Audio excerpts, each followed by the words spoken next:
How's it going, everybody? I'm Jeff Slakey here in the Mason County Sheriff's Office building with Sheriff Ryan Spurling. How you doing? Good, yes. Welcome. This is a great facility here, and I've been in over the years, and you guys have really worked hard to upgrade and enhance this building for your deputies here. It's beautiful. Yeah, I don't know if a lot of people know it, but this used to be the Catholic school. Yeah. Before the county got a hold of it, and this room that we're in now was the family center with the gym, and we've modified it to make it a meeting room and a training room. And then during COVID, when nobody could go to the actual gyms, it's very important for our people to stay in shape. So we were able to get some COVID money to outfit it with exercise equipment so our people could work out even though the gyms were closed, because it's super important for stress relief, for staying in shape, for doing the job. You just earlier today welcomed in some new deputies. Yes, we did, and isn't that exciting? It's been since January that we've been able to swear in a new deputy, and we swore in 2 this morning. Wow. We swore in one of our CSOs, a community service officer, Ethan Dennehy, and he's a local kid, grew up here, and he's been working for us for about a year at a community service level, and now he's made it to the deputy level because he turned 21. That's great. And then we also swore in Ian, not Ethan, but Ian. So there's an Ethan and an Ian. Strozik, who is another local kid that we got to swear in. And both of them, what'll happen next is we apply for an academy spot. And then when an academy spot for the state academy opens up, they will be able to go then, and then it's about a 5.5-month academy.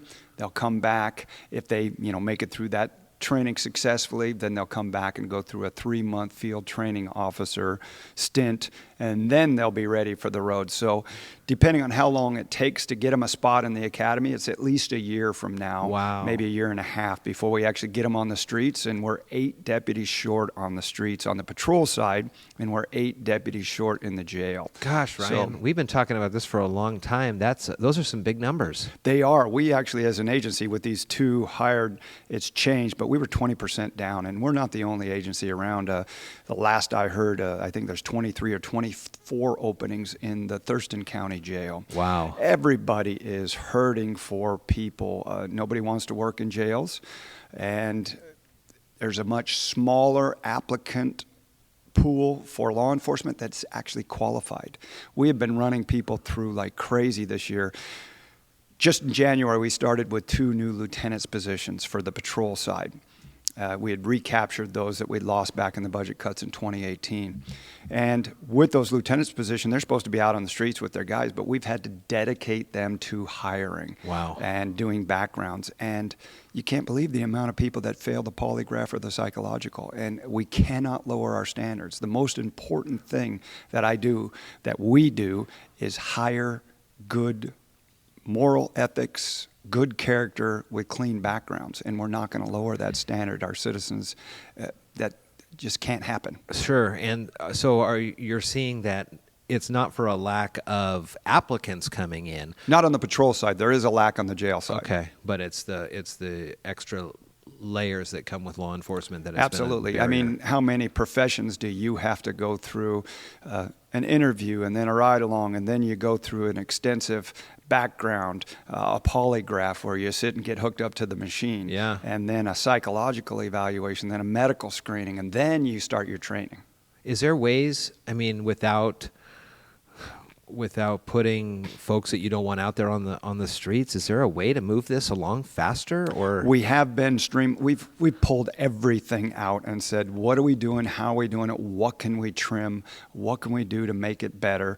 And our lieutenants have just done a fantastic job, and we've had to put more resources on it, which causes other areas to suffer. Yeah. But right now, one of the most important things we can do is hire. We got to hire people. And Kitsap County, Thurston County, Pierce County, some of our neighboring counties that border us, they pay so much more than we do. Sure. So why would somebody want to come to Mason County? I can't compete with them funding-wise. So what we compete with them is our culture and our community. And our community and the quality of life that we have here. We just interviewed a applicant who's wanting to transfer from another position as an officer. It's called a lateral. he's wanting to lateral here from a King County agency. And I asked him during the interview, how much of a pay cut are you going to take? And he said, I'm going to take a $30,000 a year pay cut. Oh, my God. And I said, well, why are you coming here then? He said, some things are more important than money. But at the same time, we have to, that's the draw. Sure. When somebody can get a $26,000 bonus at Kitsap or Bremerton and make $1,000 more a month to do the same job, it's hard. So Yeah. it's an interesting time for us. The other thing that I've noticed, and you have been big on the Sheriff's Office social media with weekly updates and information there's been some recent changes that have allowed the Sheriff's Office and other law enforcement across the state, but they can pursue. There's some little changes here in how that all works. Talk to me a little bit about that. Yeah, this last legislative session, they made some adjustments to the 2021, when those laws came out in July 21st of 2021, that allows us now to pursue, if it's a domestic violence related type of violent crime. They've opened up the door to smaller agencies not to have supervisory approval like they were saying before.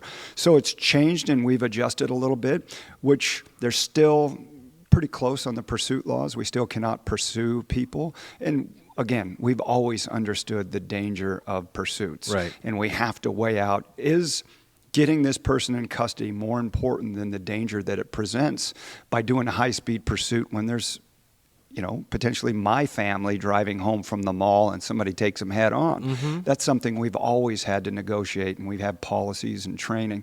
But the legislators wanted more controls in that, so they did do that in this last legislative session. I got to hand it to our representatives. Representative Couture and Griffey were calling me at 10 o'clock at night. Hey, this is what we're looking at doing. What do you think about that? They're asking our opinion as an elected official within law enforcement. So that was really good to have representatives that wanted to know what law enforcement thinks. And then they also did a bit of a Blake fix. And it's no longer a felony to have a lot of the drugs that it used to be, but at least we can now arrest for drug possession.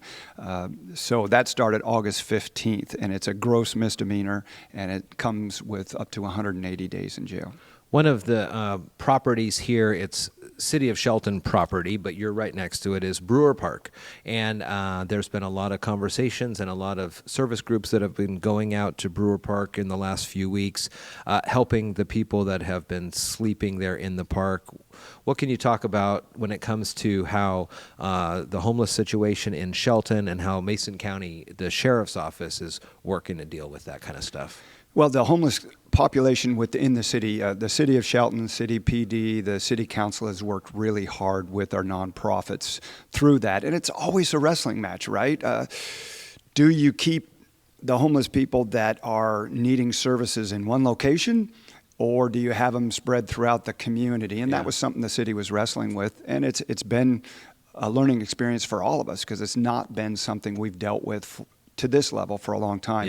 It comes as a result of the Boise decision that the Ninth Circuit Court of Appeals did in 2018 that basically says we cannot remove somebody from public land, except for parks, but we can't remove somebody from public land until we can prove that there's a bed available for them. So that makes this layer of checking up very hard for law enforcement to keep people moving. Now, on private property, that's never been the case. If somebody who owns the property doesn't want them on them, they can trespass them and we can move them along. Okay.